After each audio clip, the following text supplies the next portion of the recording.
if you cannot describe where you're going, you'll be defined by where you are. I often ask people, they get excited and say they're going to the next level of their life, and I ask a simple question: give me a description of your next level. And they can't. And they think they're walking by faith. So faith is not blind.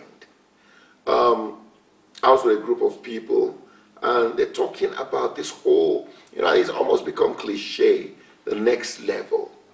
And every time I come in touch with such people, I ask them to describe it. And they can't many times. They can't. And so, please, if you cannot accurately describe your next level, your present will be your only reality. Faith is not hope.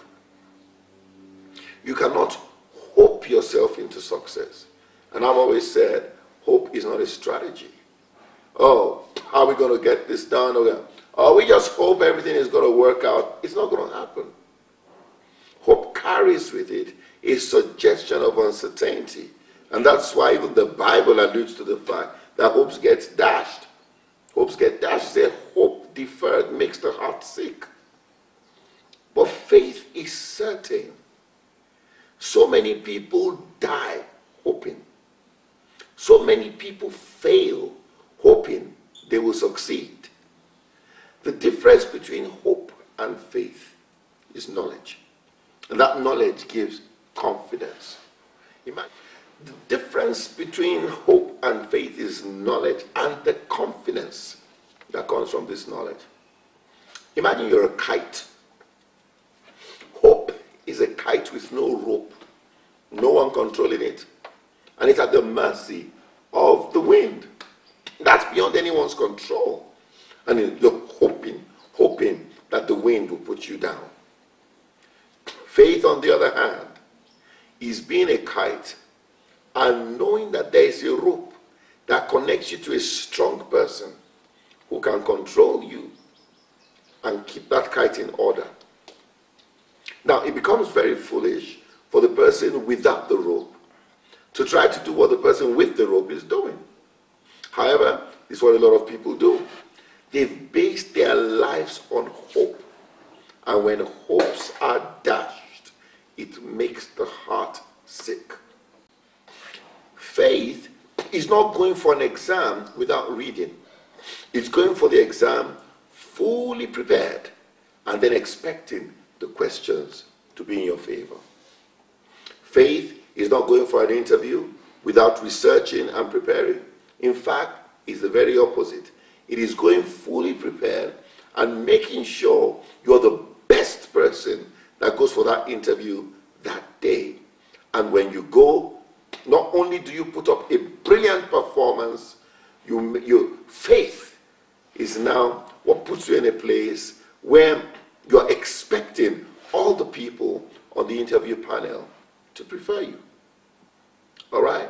Faith is not the replacement for preparation.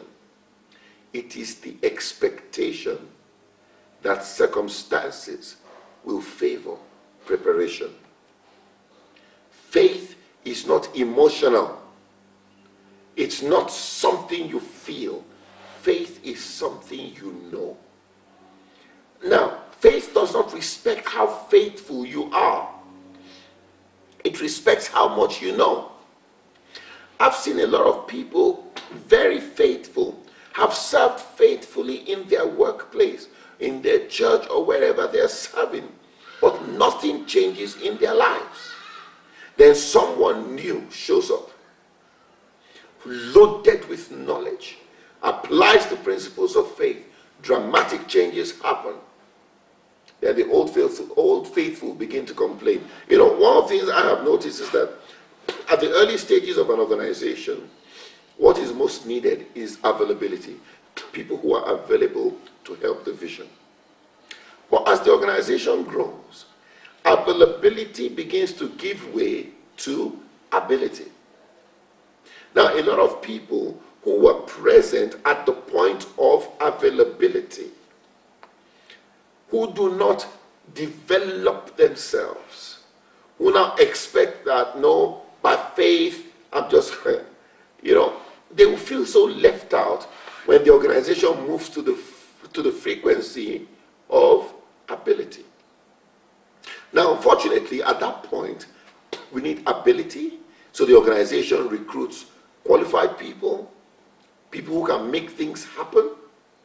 Now, the sad part is those who are present at the point where all the organization needed was availability often get offended at this stage.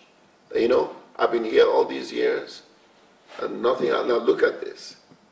All right? So it's very important that availability must always move to ability. We must always increase our ability. Increasing your ability is a step of faith. Faith is not passive. It does not sit down and wait for conditions to get better. Faith creates the right conditions with decisions. A lot of people sit down and do absolutely nothing, just waiting. Things will get better. It's not going to happen. Faith does not do that. Faith rises up in spite of conditions, and you will turn every condition to your favor by your decisions. Faith is what separates those with manifestations from those with explanations. A lot of people just have explanations for their mediocrity, always justifying why they are mediocre. Faith is what will separate the two.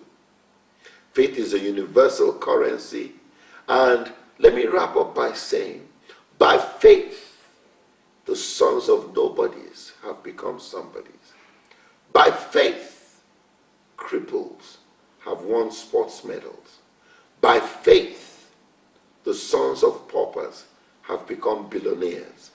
By faith, descendants of herdsmen have become presidents. By faith, people have overcome the greatest obstacles imaginable and gone on to achieve great feats. Do not feed your doubts at the expense of your faith by always talking about your fears and your doubts.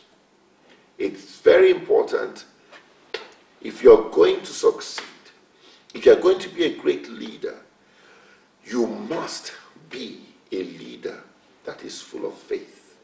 You have seen, like Martin Luther King said, I have been to the mountaintop and I have seen.